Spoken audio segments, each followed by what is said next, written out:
आणि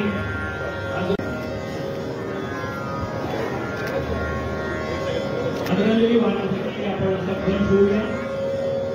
प्रारंभी फक्त देशमुख कुटुंबीय आणि मान्यवर मागे समोरून समोर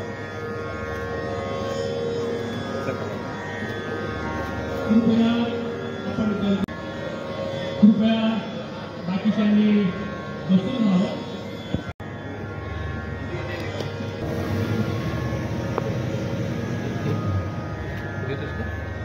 महाराष्ट्राचे माजी मंत्री सहकार विभागाचे आदरणीय दिलीपराव देशमुख आहेत।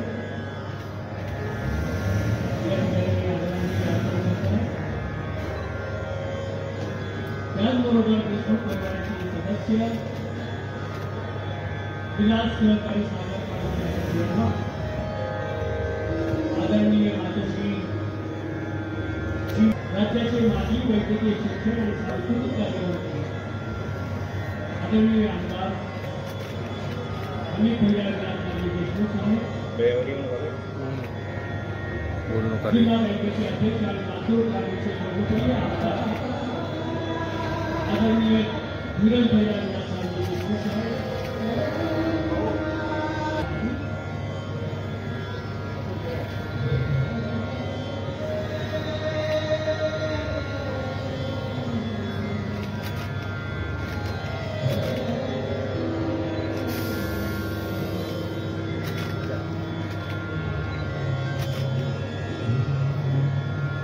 पूजा साहेब बंद झाले केक पुरा महाराष्ट्राचे मंत्री माननीय नागराज बनसोडे साहेब हेही या ठिकाणी आदरांजली वाहत आहेत। आपले खासदार माननीय डॉक्टर शिवाजीराव काळे साहेब,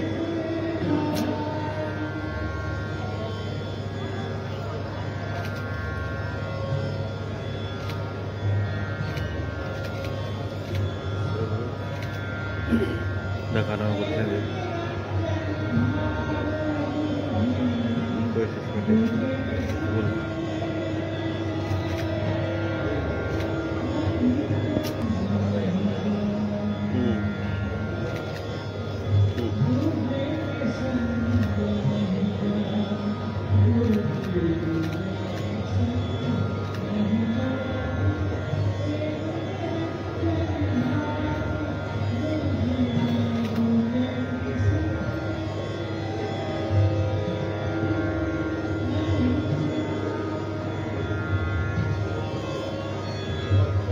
हॅलो मध्ये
लोकनेते विलासरावजी देशमुख साहेबांचे आपण पाहत असाल, हा आज 12वा स्मृतिदिन आहे. वरचीवर बाभळगावमध्ये गर्दी वाढत असताना आपण बघतो.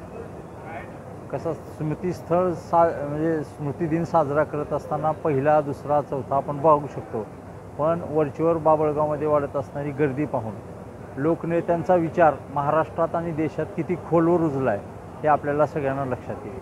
आदरणीय लोकनेते विलासरावजी देशमुख साहेबांनी या महाराष्ट्रासाठी, या लातूर जिल्ह्यासाठी आणि देशातल्या 5 वर्ष त्यांना काम करायची संधी मिळाली, त्या ठिकाणी त्यांनी खूप चांगल्या पद्धतीनं काम केलं. आज हा जो शेतरस्त्याचा विषय या जिल्ह्यामध्ये चर्चेला जातो, ह्याची खरी मुहूर्तमेढ आदरणीय लोकनेते विलासरावजी देशमुख साहेब हे केंद्रीय ग्रामविकास मंत्री असताना आणि आदरणीय डवले साहेब या ठिकाणी कलेक्टर साहेब असताना त्यांनी या शेतरस्त्याची नीव त्या ठिकाणी रचली. आणि आज या जिल्ह्यामध्ये आणि महाराष्ट्रामध्ये ही शेतरस्त्याची चळवळ चालू झालेली आपण सगळेजण पाहू शकतो. EGSच्या माध्यमातूनच आणि ग्रामविकास मंत्री म्हणून ही चळवळ खऱ्या अर्थानं लोकांची गरज ओळखून साहेबांनी सुरू केलेली ती योजना होती.